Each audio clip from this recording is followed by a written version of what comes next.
So my name is Leonid Boguslavsky, and before I go to the presentation and to the content of the talk itself, I'd like to introduce myself a bit, because my talk today is about two things.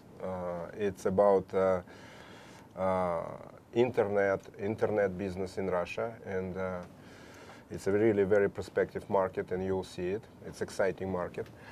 And also about entrepreneurship as overall, and I will we will have a couple studies there at the talk. But first, let me introduce myself, and so that you will probably have my case, personal case, as a kind of example for entrepreneurship. So so as you already heard, in my first life I was mathematician. I was graduated as a computer scientist, and I was working for a while as a computer scientist in a Russian academy. The important thing, though, is that I was doing research and math around computer systems and computer networks, even around computer networks, which later became internet. So on the algorithm side, on the technology side, I knew internet pretty well. During my academic career, I achieved a certain level, which was, I would say, good enough level to continue this career. So so like I was invited to University of Toronto, and so published books and articles. But at a certain point, I just decided for myself that I need something a bit more exciting, and I started to move myself in a more practical area. And the first thing which we did, even before business, as a business started in former Soviet Union or Russia, and that's actually like a first entrepreneurship, because I combined, or I picked up a group of software developers which been working in a different governmental institutions. I just select this group, and we started a side project. There was no companies, no business at this point, and we developed pretty good software, and at that time even competing with Americans. And this software was a system gateway between IBM mainframes and digital mini computers from Digital Corporation. And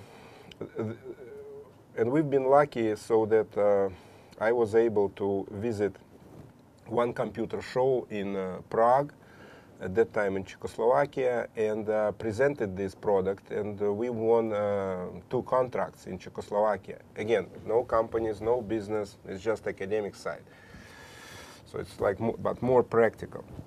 And because of those 2 projects and installations in Czechoslovakia, when Oracle Corporation started to move to East, accidentally, that's also luck, they got a reference on me in Prague. And so all of a sudden, like beginning of 1990, I got a call from nowhere, and the person presented himself as a Oracle VP for internationals and said, we have a good reference on you, can we meet? And so we met, and it ended up that I signed exclusive Oracle distributorship agreement, even for the former Soviet Union territory, because when I signed, it was just half a year before collapse of Soviet Union.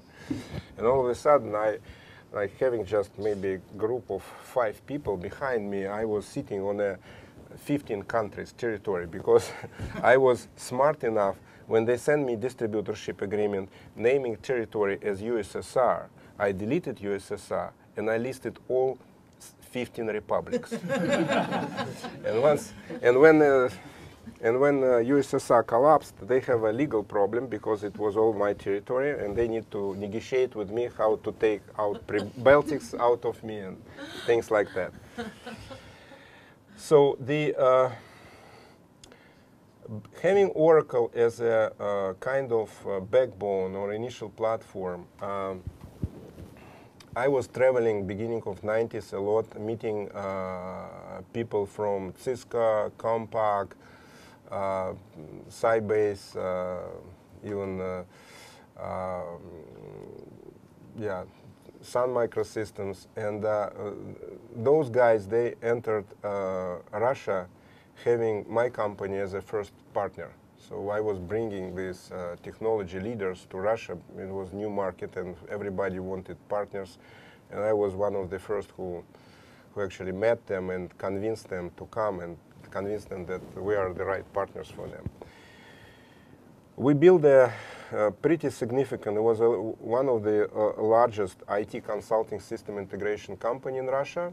And all of a sudden in 1996, beginning of 1996, I was like a young girl where, you know, many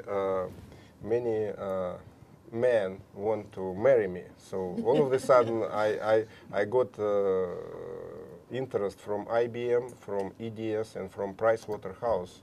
All three wanted to acquire my company. And I was smart enough because I said, look, you want to do due diligence on me, I want to do due diligence on you, it's fair.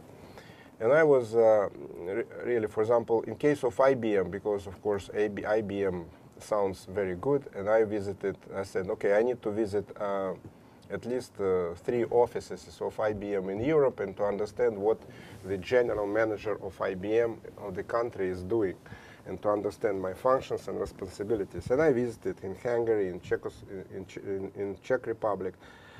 At the same time, I visited Pricewaterhouse offices, and I decided so that I like actually this partnership environment. Pricewaterhouse, much better than IBM, which is metrics, very corporate, lot of bureaucracy. And we made a deal with Pricewaterhouse, now PricewaterhouseCoopers. I sold my company, and this is how I earned my first money, no real money, like millions. And at the same time, I became a senior partner at Pricewaterhouse, in charge for management consulting services in Russia and CIS. Interestingly, and it's another like. It's another kind of opportunity which I recognized, because like a year or a couple of years later, I joined Pricewaterhouse in 1997. I got a call from a European partner who said, Leonid, we know that your background is somehow connected with internet, and you've been dealing with internet, and we are looking for e-business leader for East and Central Europe. So you'll be still the head of management consulting services in Russia, but at the same time, you know that in these big 4 companies, partners have several heads. They are leaders for this and for that. You'll be e-business leader.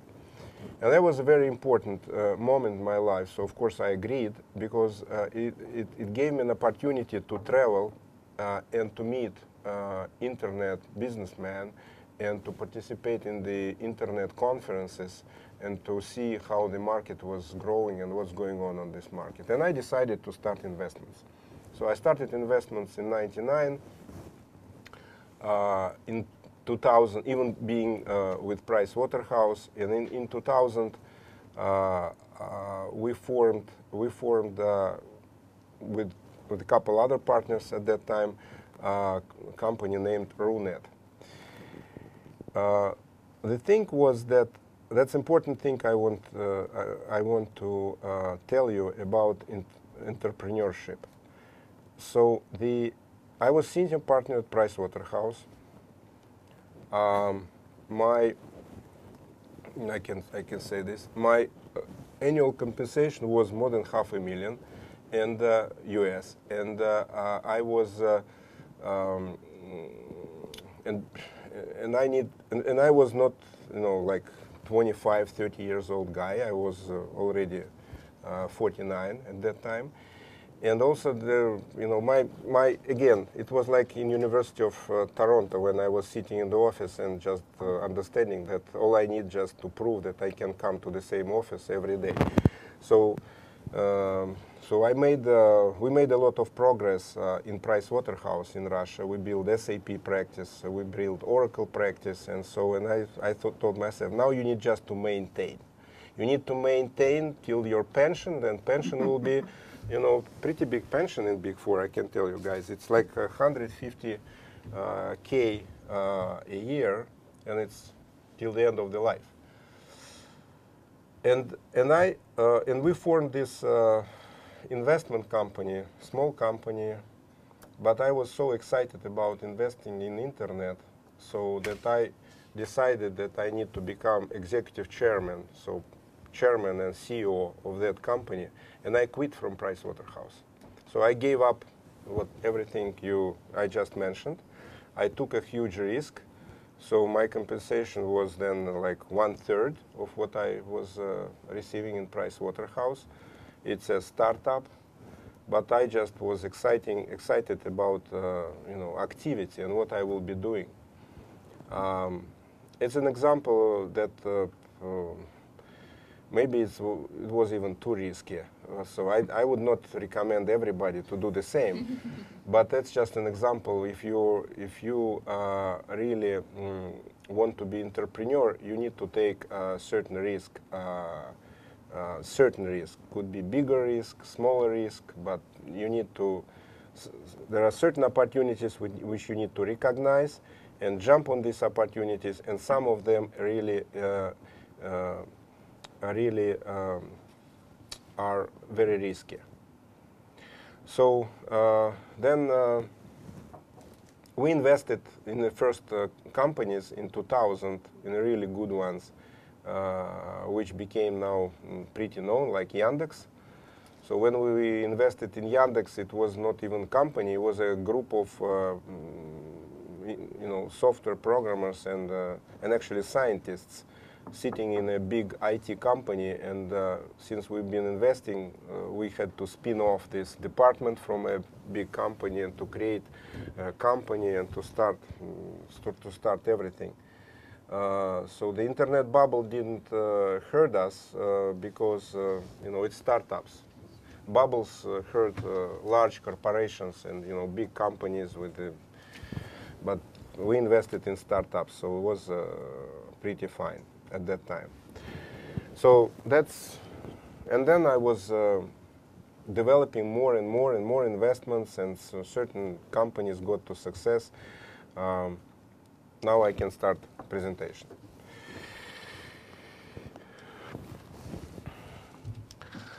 So as I said, I'm involved in Russian internet since 1999, and today we have more than 20 internet companies in our portfolio which we invested, including Yandex, which is a quiet story, which had IPO at $8 billion, and Ozon, which is the largest Russian e-commerce player. It's actually Amazon model, but it's Amazon of Russia. And these two companies we invested in 2000, in the year 2000. We already developed just within the last couple years a few companies, internet companies, which became already quite significant players on the Russian market, like Bigline, which is the largest group buying site in Russia, ahead of Groupon, and IVI. It's the largest. It's the largest video portal of Russia. It's a Hulu, Netflix type of model, and I will consider these couple cases in more details later, because that's also quite a story. So we also are investing in IT companies, and we have like I mentioned here, 3 companies which are even in IT consulting, system integration, or IT engineering companies. This year is this year actually changing my personal life a lot, because for 10 years we've been investing just in Russia. So we became like a, whatever, Sequoia or benchmark of Russia. So we are the largest, today we are probably the largest investor in internet in Russia. But this year I started to roll out our background, experience, investing internationally. And just within this year, we got investments in United States, in Canada, in Europe, and in Southeast Asia. So over the last 4 months, we closed 8 deals. 5 of them are international, outside of Russia. Couple weeks ago, we opened office in New York, and I have a carry interest partner there I hired. Actually, it's interesting. There was a first technician from Oracle, like 20 years old guy I met in San Francisco back 20 years ago. And all of a sudden we met this summer, and he told me that he is working for VCs in the Silicon Valley. And I told him, look, just let's join us. So he started our office in New York. We also started our presence in Southeast Asia out of Singapore. We have a team there. We have a, let's say, like shared office or part-time. I have another director who is traveling within Europe every week, being in London. So we are going internationally, and it's just started this year. Right now we have about $700 million under management. That's our assets. And for having 10 years of experience investing in startups in a very early stage, now we are moving in a larger investments. So if before our investments been like 1-3 million per company, now it's from 10 to 20 million. And for example, there was a capital raising with Ozon, the largest e-commerce company in Russia, and we've been a leading investor. And actually we put about 50 million at this round.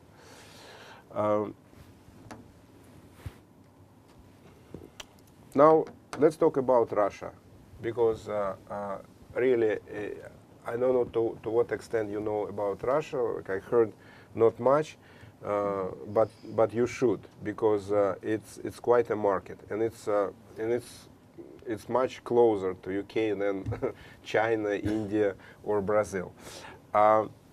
First of all, that's you all know that that's the largest, territory-wise, it's the largest country in the world, which has a population of more than 140 million, which is the 6th largest economy in the world today, and which has more than 50 million users already in Q2 of this year.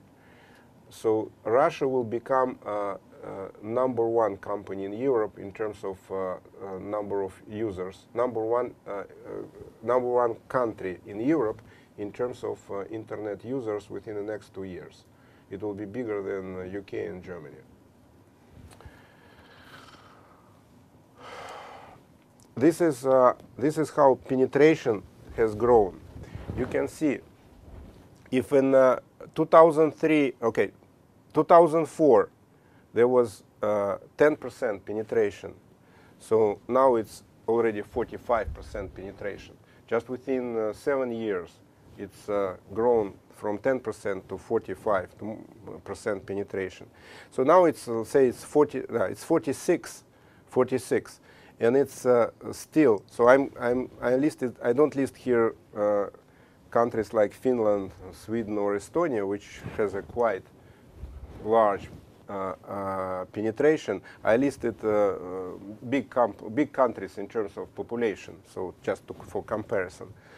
So we can see that there is a quite a good room to grow further. And the growth rate is still over 25% on an annual basis in Russia.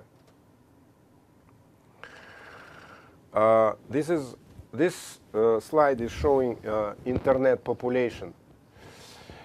So it's growing at the pace of 20% per year, and it's projected still to grow about 15% on an annual basis over the next, next 3 years still. This chart is showing the how penetration is growing. So Russia is just a bit behind India. So this is Russia, 16% annual growth, 15% annual growth. India, 16% annual growth. China, 11%. Brazil, 8%. And then European countries, the population growth is less. So that's what's going on. Another interesting thing is that the population was growing in, that in Russia there are two major cities, Moscow and St. Petersburg. If you consider the whole economy or business, so Moscow plus St. Petersburg as two cities which are probably together are like 40% of whole business in Russia. So business is very much concentrated, unfortunately, in those two cities, primarily Moscow, and then the second is St. Petersburg. So this green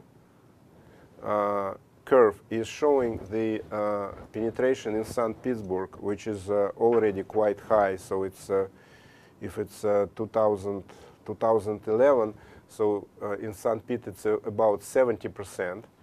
In Moscow it's 65%. So the blue one is Moscow, and this is Russia overall, which means that the other cities in Russia, and by the way, in Russia there is 11 cities with a population more than 1 million, 11 cities, and so which means that other cities and region has much less penetration, and that's where the growth will, and that's from where growth will come. This is an interesting slide. Russians are spending a lot of time on internet. One of these explanations would be the same as for Scandinavia. It's a climate, and especially in many cities, there's not much to do. No Broadway shows, no this exciting life outside of your apartment, and this is why people are, especially kids and teenagers, young people, they are spending a lot of time on internet. Also, in the winter it's cold, so better to be at home. You can see that more than 70%, more than 70% of internet users are spending more than 3 hours daily on internet. And the most interesting thing are social networks. So this is the average hours, which are about 11 hours monthly, Russians are spending on social networks. And for example, in US, it's about 5 hours in average, and on global average is also like about same level. But in Russia, it's about 11 hours on a monthly basis in average. And to a certain extent, the other businesses are benefiting from this because knowing this, of course, more and more advertising budgets are moving on online, because big traditional companies, they already recognize that, so internet is becoming more and more important for advertising. Now about advertising market.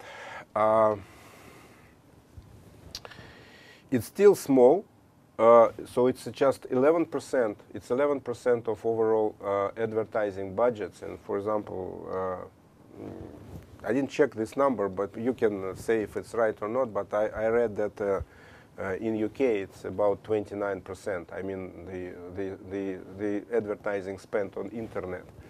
So again, you see the room to grow there. But if you look on this chart, you can see in 2006, from 2006 to 2010, so it's just 4 years, the advertising spent on internet in Russia has grown 5 times. 4 years, 5 times. And this year it will be 1.3, 1.4 billion dollars US. Advertising on internet, and it's growing very fast.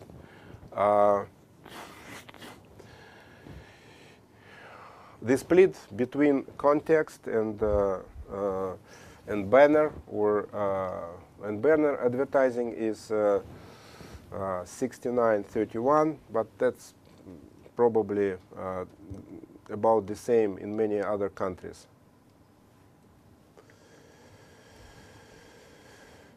Let's consider a very important niche or sub-industry, which is e-commerce.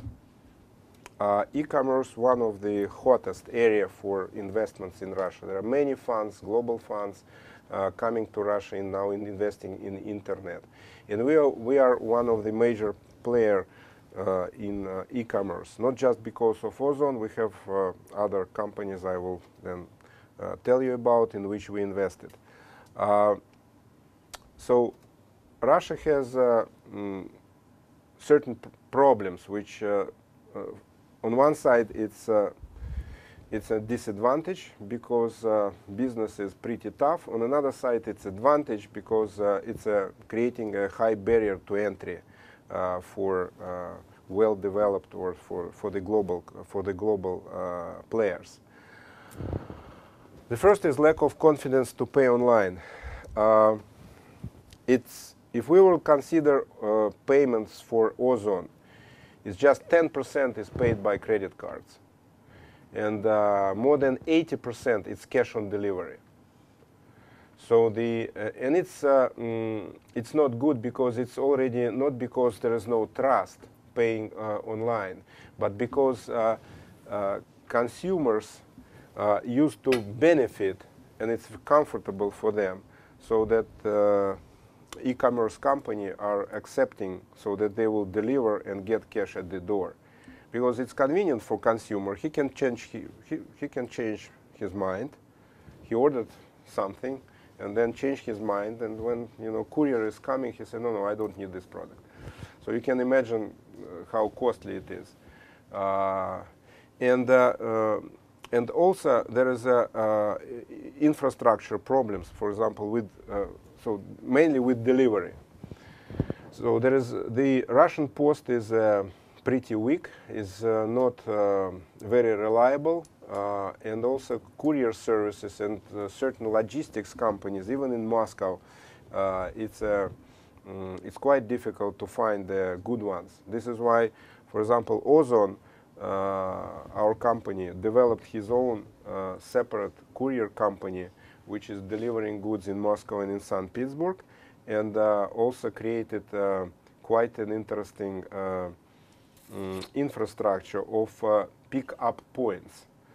So we are setting up very small outlets, and now there are hundreds of these outlets across the country, so that people can just come to outlet and get what they ordered on internet. So it's still, of course, cash on delivery. When they're picking up, they're paying, but at least there is no this headache with the courier, so that they need to agree on the phone exactly about time, when to visit the apartment, and things like that. And it's also convenient for consumers because they can come to this pickup outlet anytime and just, their product is there. It's interesting that, for example, the company, this experience is actually very beneficial for another emerging markets. Like we invested in a company in Vietnam, which is also an e-commerce company, and which is within the holding has a #1 group buying company, which is like Groupon, but for Vietnam. And there is no Groupon, there is no Living Social in Vietnam. That's the company. It's #1 big way.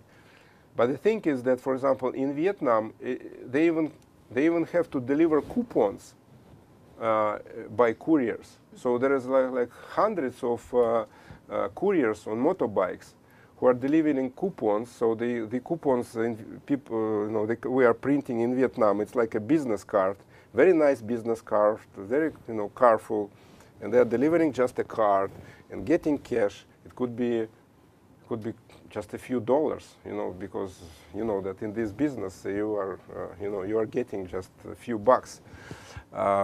So that's what's going on. And another thing is that there is no strong players, like really outstanding player. So that you'll see the difference even within the brick companies with the delivery, as an example, and with the payment online. In 2005, I visited a known e-commerce company in Brazil named Submarina. Submarina at that time already was about $1 billion company. And in Brazil, even at that time, they had 80% payments by credit cards and only more than 10% or about 20% it's cash on delivery. On a logistic delivery side, they also have something which amazed me, and I also recognize how much we are behind, even Brazil, because they said every quarter we are running tender for just, let's say, for some São Paulo, like a micro area, an area inside São Paulo, and we are running tender between logistics company for delivery inside this area. And we have 10, 12 logistics companies coming to the tender. And so we can choose the best one. So that's not the case in Moscow, unfortunately. In general, e-commerce in Russia is just 10% of all consumer retail, compared with 5% in the US. So that's a room to grow. The number of credit cards is growing, and people started to pay more and more on internet by credit cards, especially because of group buying business. Because in group buying business, that's okay. In Russia, it's not cash on delivery. It's going like in every country in the West. But market is already quite big. So this year it will be more than 7 billion US this year, the e-commerce market in Russia, and it will grow like maybe by 70% or more going forward on an annual basis. The interesting thing is that there are new companies which are emerging like every other month for now known business models like flash sales or group buying. So flash sales is like a guild, and group buying is Groupon, Living Social.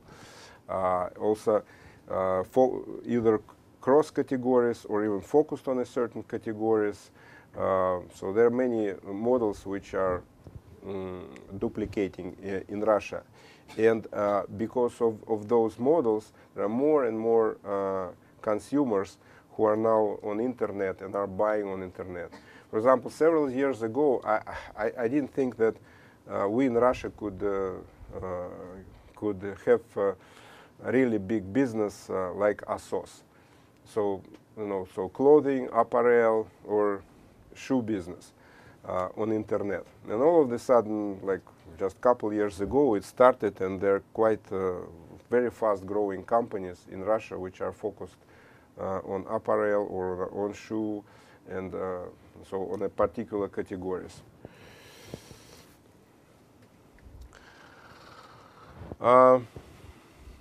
That's interesting slide, which is showing within what period of time there is similar companies emerging or similar business model is emerging in Russia. So if in case of Amazon with Ozon in Russia, it's like 4 years. So Amazon started and 4 years later, Ozon started. In case of Portal, well, it's so it's Yahoo, and in Russia it's mail.ru. It's like 3.5 years. This, for 3 years, for Yandex, I didn't put Google, I put search. So when we've been preparing this slide, there was Google. Then I deleted because that's not right. Because Yandex historically started like 2 years before Google. So that's I put search. We can say, okay, Alta Vista or something like this. So search as a business model, but not Google itself. So 3 years.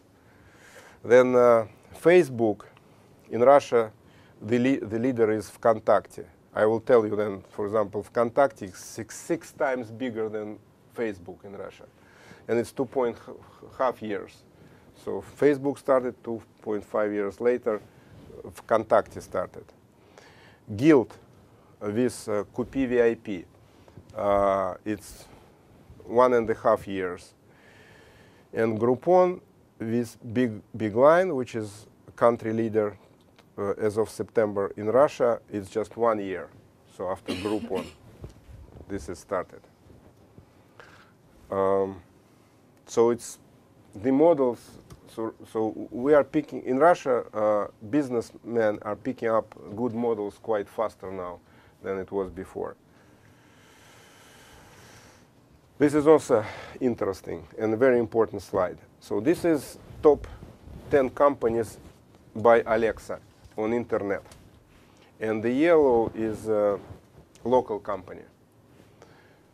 Unfortunately, here is a spelling mistake. Spiegel is an opposite, IE. Nevertheless, if you'll look in Russia, and by the way, LiveJournal is now a Russian company. So because Russians bought LiveJournal, and it's exceeding number 9, for sure, is just in Russia, and the majority of LiveJournal users are now in Russia. So I would say that it should be also like yellow. So you see that 50 or more than 50% of companies in the top 10 of Alexa in Russia. So in Russia, local companies are leaders. That's the fact. So Yandex is number 1 company in Russia. Mail.ru, which is public in UK company, is number 2. I will talk about these companies later on, comparing their numbers with the numbers of their of the similar companies, of the similar global companies. Now let's really consider that. So this slide is saying Russian companies that have successfully beaten their global counterparts. The most important and interesting case, of course, many of you know probably, is Yandex. So Yandex was created back in '97 by Russian scientists on search and Russian programmers. We invested in 2000. There was a tiny company, no revenues. And Yandex became public on NASDAQ this year with the valuation at IPO $8 billion. Yandex keeps more than 60% of market share, and Google in Russia is just 24%. And the thing which is very important that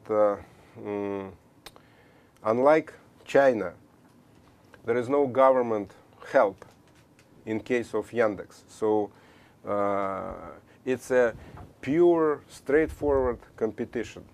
technology with technology, service with service, no help. And Yandex is a market leader because it has better technology searching on Russian language. And also, there are, as an example, like add-on, Yandex was created very important services which Google doesn't have. For example, there is a service saying, in English it would be Yandex Traffic. Yandex Traffic is a service which is showing traffic jams and where traffic is over all major cities in Russia. And it's interesting that when providing such service, and if you don't want, and we didn't do any kind of marketing campaign about this service, it's just word of mouth, and it's important that people adopt themselves so that they are starting to use this service. For example, people who work in office in Moscow, like a toothbrush. So every morning, or before night, it's just you even don't think about this. You are just doing so. This service many people are using when at the end of business day they need to go home and going on Yandex and see where traffic is, where traffic jams, and they're picking up the right road. Another service which is quite important, and unfortunately it's hurt our ozone business to a certain extent, is the service named Yandex Market. It's a price comparing service. For example, if I all of a sudden decided to buy iPhone because I want to have a birthday gift to my friend, so my secretary is not going to Ozone or to any other computer electronics store. They're all going on a Yandex Market and typing exactly the model they want, and then Yandex is producing all internet companies which can deliver this product with the prices. So when person is picking up the best price, calling to this internet or sending email, and then they are delivering. So once the purchase is done, if you ask this person from what internet store they bought this product, they don't remember. So there is no branding in this case. So each person who brought like a suitcase with iPhones to Moscow can then place this that they are selling iPhones. So it's a ABC company or Mr. Ivanov, and so Yandex will find it and will present it as a good price, and so people just buying it. And so this is why it's not like Amazon. Like in case of Amazon, everybody in US especially thinks, okay, I need to go on Amazon and see what's there. So in Russia, it's Yandex Market where people are going and getting then products from the sources which have the best prices. I mentioned the company Vkontakte, which is the largest social network in Russia. It's 6 times bigger than Facebook. It has 30 million monthly users, and it has 80 million registered users. It's a private company.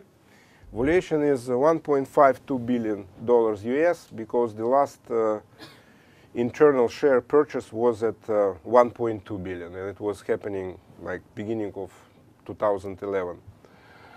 So I think that currently, because of the revenue growth, it's more than 1.5 billion for sure, valuation of this company. The key success, and there was probably the first 100% copycat, because there was one of my personal mistakes as an investor. I recognized this company like second month when they launched. They launched in November 2007, and in January 2008, I found that that's the company growing like this. I need to meet them, and probably we'll make investment. So company was not getting even a penny as a revenue. So we visited them. There's a company from St. Petersburg, and we found out that they want about $20 million valuation. So for the company which is 2 months old.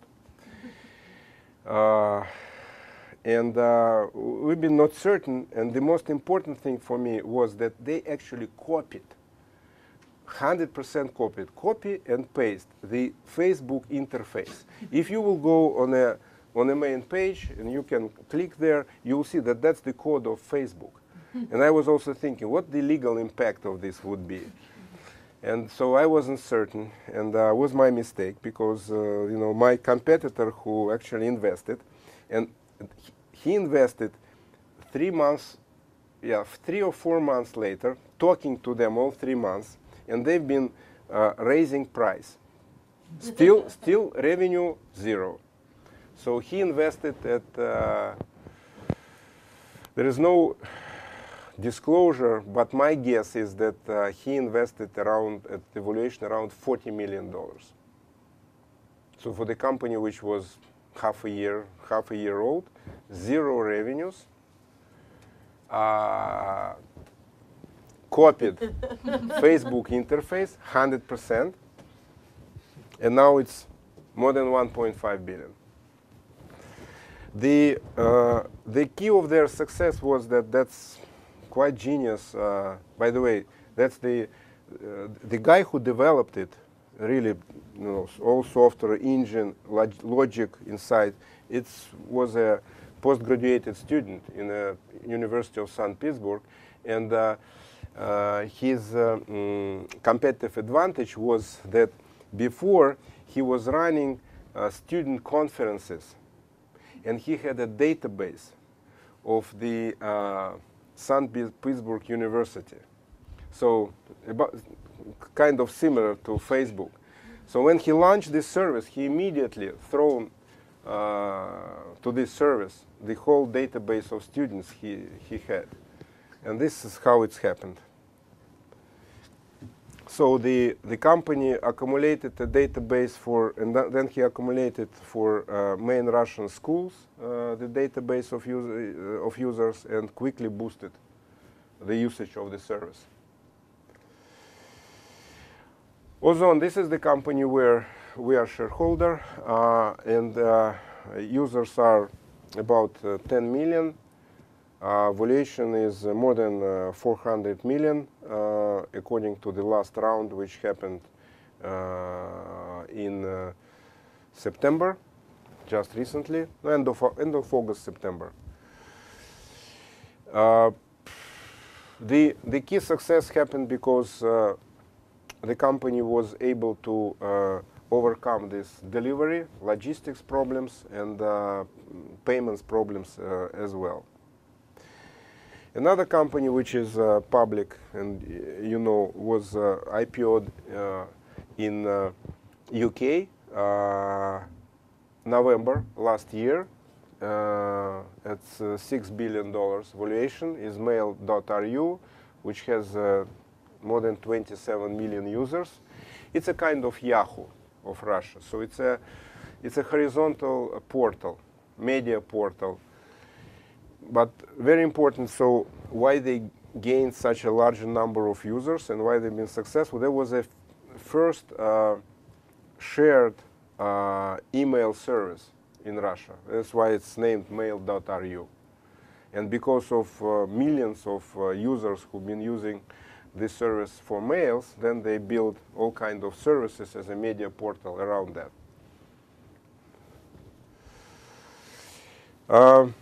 Now I would like to talk a little bit more about a couple stories as like a business cases, which are actually our stories, but they're also showing entrepreneurship risks and what could be done. Company IVI.ru, which I mentioned before, is a #1 video portal or online cinema in Russia, which was initially started using Hulu model as a prototype. The interesting thing with this company, this story, which is, again, about how you can develop things, is the following. It's happened that, let's say it was maybe 2 years ago, a friend of mine who was a banker before approached me saying that he's CEO of the company which is joint venture between US majors and there was a Russian part, actually one of Russian oligarchs which you guys know. His name is Blavatnik. So he made this joint venture with majors for the music, and the venture, which was at that time named Digital Access. You know that Blavatnik holding company is named Access Industries. So it was a Digital Access, which was a B2B distributor for digital music. So other internet sites, portals can buy music from this distributor. And then what was happening is that all of a sudden Sony Music started to sell their content not just through this distributor, but also separately and independently. And some other guys started to be unhappy. So the whole venture was falling apart. And he approached me saying that, you know, just consider to buy it as a whole. And we bought, and I like the team, so I didn't like this model. So B2B model on music, I think it's not worth. But I like the team, and we bought it for $100,000, the whole thing, out of Blavatnik and majors. And actually it was even smaller because there have been like several dozens of dollars on account. So I think that overall it cost us like $20,000. But I knew that we have to find out different model which at the same time could use the same team and their experience and background, but it should be different, should be B2C. And we in Runet, we came up with the idea to start Hulu, with this team to start Hulu of Russia. So which means that for this company, we're not just investors, we are co-founders. And we started this. So this is a company which is 18 months old. 18 months old. It's a leading online video service in Russia with a catalog more than 20,000 titles. It has 10 million monthly users, 10 million monthly users, which are generating 75 million page views. And on a monthly basis, they watched more than 30 million videos a month, more than 30 million videos a month. And it's absolutely for free today. It's a Hulu model, absolutely for free. So it's advertising model. So it has strong technology. There is already a 30 service with a high bandwidth. And we already developing our own content delivery network, CDN. So because we need to reach regions, and that's not very good high-speed infrastructure in regions. You can see the growth of monthly users. And so the idea was to get this large audience, to get the premium excellent content. We're spending millions of dollars buying content because it's 100% legal content. And the ticket for content from majors now just going through the roof. It's millions and millions. This is the most capital expensive business I ever seen. But the last round, so it's company 8 months old. I invested in this company $3 million US, and the last round we closed 3 months ago was at 150 million. So 18 months later. So we will pull the trigger and start the paid model, so which means subscriptions. It's like Netflix. It will become like a Netflix, but only on a premium content. On a premium content. Actually, the issue is that with the most of majors, you even, regardless of how much money you are ready to pay upfront, they will not give you content for unpaid model, just for advertising model. They are demanding that there will be paid model. That's the restriction. So we have to pull the trigger and start paid model. We are building, like I said, our own CDN. And there is a lot of integration going on with all devices, mobile. So you can watch movies from this service already on a number of smartphones and TVs, game consoles, and set-top boxes for TVs. So we want so that person who will be buying in the future TV can easily get access to this service. So this is one of our company. Another interesting company, and probably the last example I would like you to have a look, is Bigline. You know, have been expanding internationally very quick.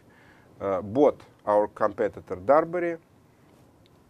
So yeah, so the both company been launched March 2010, so 18 months ago.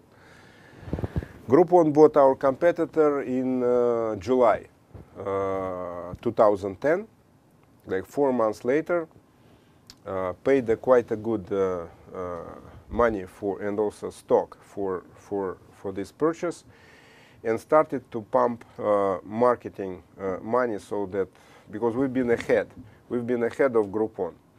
And they spend millions and millions of dollars on online marketing, and we've been defending, like we defended for about a year, and then started in May 2011, this May, Groupon started to be ahead of us. And the maximum gap was in July. In July, Groupon was like 50% bigger than we. But the thing was that being entrepreneurs and having a very strong team, we created several, or we started first in Russia, several things. I will list them. The important thing is that in September, we bypassed Groupon. So that's a very good example, because usually if the global company is already ahead of you, there is no many examples when you can catch up. So that's really an outstanding example. So we covered this gap. We are now, even in terms of revenue, we are 10% bigger for September than Groupon. We are much bigger in terms of number of coupons. We are twice bigger in deals we are presenting. So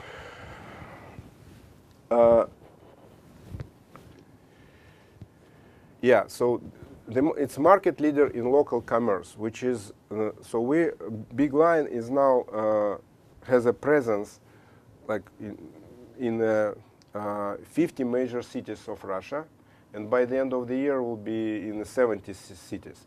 It's a physical presence. It's not like Groupon in many cases, it's just people on a phone doing deals with the merchants. So it's a physical presence. It means that we have sales people on the ground in the 50 cities of Russia, and it will be 70 cities we will open by the end of the year. We are which is twice more coverage than Groupon has. We sold about 500,000 coupons for September, which is twice bigger than Groupon sold, and we did more than 2 times more deals in September than Groupon did. There are a couple important things. So what we've done, for example, there is no Yelp in Russia, so the recommendation service for restaurants and cafe. So we said to ourselves, that's an opportunity. Let's start Yelp of Russia inside Groupon. So now we have recommendation service on this side, and its functionality is like Yelp. The second thing we've done is that we started, before Groupon, we started instant deals. So now we have already about 1,000 restaurants in Moscow who can launch their local deal right away, within 2 hours. For example, I'm a restaurant owner or manager, and I had a party which booked my restaurant for the evening. And all of a sudden, at 2 p.m., I'm getting a call, and there is a cancellation of the party. So I have a, I know that, so I will not have, because there was already a sign that restaurant is booked, so I will not get people. So I'm going to the personal, it's like a personal cabinet, personal office on the site, and I'm placing a deal myself. The restaurant is placing a deal and saying, tonight, 30 seats are on sale with the 50% discount. Come to the restaurant. Within 2 hours, the deal is on. So then we have a map on a site. So you need to click instant deals. Then it's appeared like a map of Moscow, which is subway. If you are on a touch screen, you are just touching the subway which you are interested. And then next page is showing you all restaurants near this subway which have a deal for tonight with discounts. So it will take over time. It's very similar. I was thinking how to get people to start to use it. And I told myself, it's the same like Yandex traffic. So it needs time so that people will start to think, oh, okay, by the way, I'm here, I'm meeting my girlfriend, we want to go somewhere. That's the service. Just let me use it. Because it will take time, maybe even several years, because people start to use it like they know that that's quite beneficial service. So in September we sold, we got our revenues, September revenues been more than 9 million US just for September as a month. And by the end of 2011, we are shooting to get about 10 million subscribers in Russia and to be more than 15 million in revenues, between 15 and 20 million in revenues in December, just for 1 month in December. And have 70 cities of Russia covered. So if we will consider roadmap, so it's just 18 months, so the company exists for 18 months. The first year through the end of first half of 2011, so there was what had been done. So when we invested, there was company 5 people. So 18 months ago, 5 people. Today it's 600 people working for this company. And so we've been pushing new cities, new markets. We've been aggressive spending on performance marketing to get traffic, and focus on to generate consumers to the local merchants, having best deals. One of the issue we've been fixing is that we've been coming to merchants, to the best merchants, and prepaying them. Like we've been signing exclusive agreement with them and paying them $100,000 upfront, so that they will sign up exclusivity. But then, deal by deal, we've been subtracting from this deposit, our portion. But nevertheless, you need a working capital to do that. But then you are locking the most important merchants for your business. Second half of 2011. So we've been increasing daily inventory to increase user selection. So basically deals. Then we launched reviews. Like I said, we launched reviews beginning of September. The very important thing, before it was just general site, like all kind of products or services being on one side. We launched verticals. there is a what's going on is that everybody actually in this business started to move in goods, because it started like a services. So basically, it was already, it always was discounts on the services, but now it's goods. Like we sold thousands of vacuum cleaning machines, just thousands. You know, this robotic, which is moving on the floor. We sold, I think, 15,000 of this product, and there is more and more coming now. Apparel, shoes, electronic devices, etc. And it's moving to product e-commerce, and so you can do a lot around this. For example, there is having this database, we can launch something similar to Open Table, which is reservations of restaurants, and we can, like, within a very short period of time, to become a leader in a Open Table model.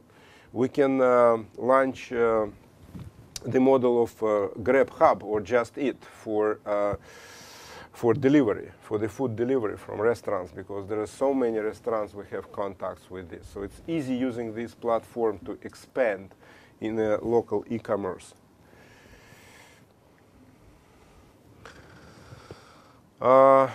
And so in 2012, we want to dominate. So this is what I just mentioned. So the launch of the goods, the founders, my partners, even thinking now about warehouse and start to get goods, because this platform can sell a lot of stuff. And you can see how much entrepreneurship is here, because you can add models, you can add services having such a platform. As a final, what we have learned in Russia and for Russia, the market is big, and that's one of the fastest growing market in Russia. A lot of models which created in Western Europe, in United States, could be used and could be very successful in Russia. By the way, and also these new models can be tuned to overcome local problems, and so we proved that that could be done. All of these businesses, or many of them, not all of them, by the way, there are foreign guys, foreigner entrepreneurs who started very successful internet businesses in Russia, specifically in e-commerce and in travel. So there is quite a room for entrepreneurship in Russia to start new companies. And for international players, we find it's quite hard to get to the market leading positions. So this country and so players in the country and Russian entrepreneurs, local entrepreneurs, really can defend and grow their successful businesses. Thank you very much for your attention.